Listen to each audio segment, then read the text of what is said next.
My name's Orlando Cassara. This is my wife, Elizabeth Cassara. We've been attending ELC since 2013. I started coming with my friend April, who introduced me to Elevate Life Church. At first, it was really just me coming. I don't come from a background of church family. So I was always hesitant on actually coming to church and, didn't know if it was for me. Every time I would ask, do you want to go to church with me? And this time he's like, yeah, I'll go to church with you. And I loved it because that particular service, the message spoke to him so well. And that's why I loved Elevate Life Church, because when I was attending service, I was really understanding the message and walking away feeling the word of God really instilled in me. When I felt like it spoke to me, it was kind of, okay, now coming to church as a family and bringing our 5-year-old, putting her in the youth. Again, I don't have a church background, so I never knew that there was even an option to take your kid to church and allow them to go into a kid's area, right? While we focus in on the Word of God. And to me, that was great.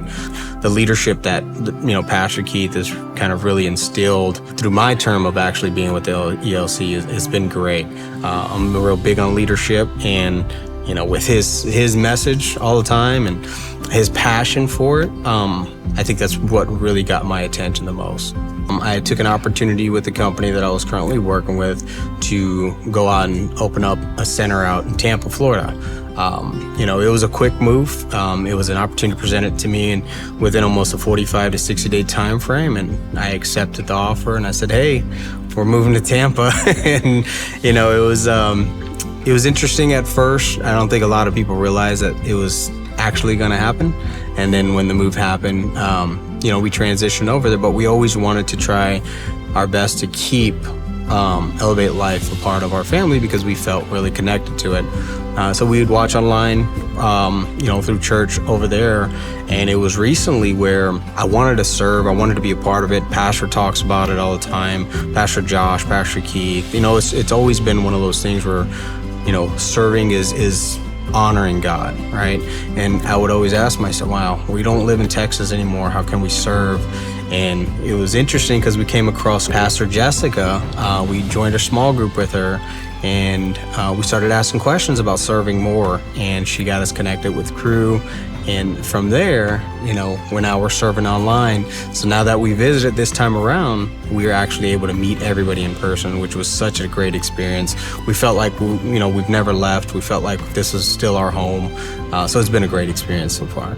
So we've been praying really hard for us to get plugged into church, get closer to church. And I think it's amazing that despite us being in another state, we're still so connected because we really are making an effort. The biggest thing for us this year was Pastor Keith really talking about creating a generational legacy for your family. That's a big deal for us because I do come from a background where I did grow up having God in my life, but I never truly dove in to what it meant to have a relationship with God. And I feel like more than ever this year, our mind is just being fed with so much word by Pastor Keith, and it's so motivating. I get really emotional watching the services and just even emotional talking about it because it's an amazing thing to see just everything aligning the way it's supposed to be. He talks about who's the one to break the cycle. For me, we don't have, a family of church, growing up. So it feels good to be the one to say, you know what, we're going to make that change and we're going to break that cycle and we're going to live this way moving forward. So our kids and grandkids and so on and so forth will have that same purpose that we're trying to set for them today. Our goal is to give our kids and teach them the things we didn't have. And one of those is just having God, because as long as you have a relationship with God, everything else will align itself. I'll never forget when she invited me and how that day changed my life and how I'm continuing to improve, but also want to, instill these values into our kids. And, we got a third baby on the way. We're extremely grateful for that. And a lot of people, I think, look for a roadmap. That's an easy roadmap to follow one way or another. The roadmap is through the Bible, through God.